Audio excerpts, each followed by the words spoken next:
Hello guys, welcome to MPX classes. Myself Manisha Singh Raghav and today we are going to discuss one more important numerical related to motion in one dimension. The velocity time graph of a body moving in a straight line is shown in the figure. Find the displacement and distance traveled by the body in 6 second. यहाँ एक graph given है, एक body ने जो move किया है time के साथ में उसकी वेलोसिटी किस तरीके से डिपेंड कर रही है उससे रिलेटेड ये ग्राफ है। इस ग्राफ में देखिए हमें फाइंड करना है उस बॉडी की डिस्प्लेसमेंट कितनी तय करी है एंड डिस्टेंस कितनी कवर करी है 6 सेकेंड में। तो सबसे पहले हम यहाँ निकाल रहे हैं डिस्टेंस।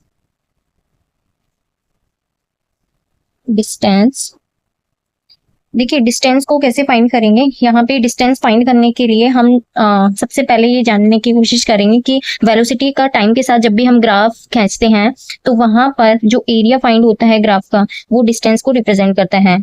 वापस सुनिए, वेलोसिटी का टाइम के साथ अगर हम ग्राफ ड्रॉ करते हैं तो area of the graph represent distance. Okay, so distance ये मान लेते हैं कि ये जो एरिया है इसका नाम है ए एंड इस एरिया को नाम दे दिया बी और ये जो पार्ट है इसका नाम है सी। तो अगर हमें डिस्टेंस चाहिए उस बॉडी ने कितनी डिस्टेंस कवर करी है तो हम टोटल ए बी एंड सी जो एरिया है उन तीनों को टोटल करके डिस्टेंस फाइंड कर लेंगे।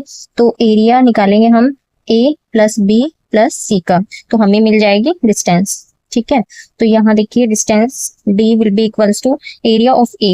एरिया ऑफ ए को देखने के लिए देखिए ये शेप कैसी है, रेक्टेंगुलर शेप है, तो रेक्टेंगुलर का एरिया होता है length multiply breadth. So length कितनी है यहाँ पे देखिए 4 एंड ब्रेड्थ कितनी है 2। देखिए 0 से 2 ब्रेड्थ हो गई है 2 एंड एरिया ऑफ बी में देखिए ये भी एक रेक्टेंगुलर शेप मान सकते हैं, तो यहाँ पे लेंथ है कितनी 2 से 4 देखिए 2 है एंड यहाँ पे ब्रेड्थ भी कितनी है 2 multiply 2 and plus area of C में लेंथ है कितनी 2 एंड ब्रेड्थ भी है 2, so we can write 2 multiply 2।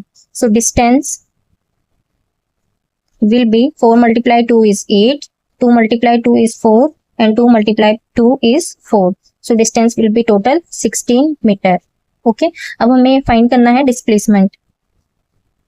So displacement क्या होता है, जो पॉजिटिव एरिया होता है उसमें से अगर हम नेगेटिव एरिया को माइनस कर देते हैं तो हमें डिस्प्लेसमेंट मिलता है। फॉर्मूला देखिए, positive area minus negative area.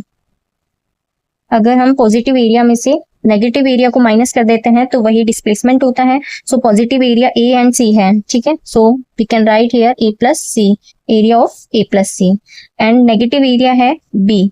ठीक है, तो एरिया ऑफ बी को माइनस कर देंगे ए और सी में से।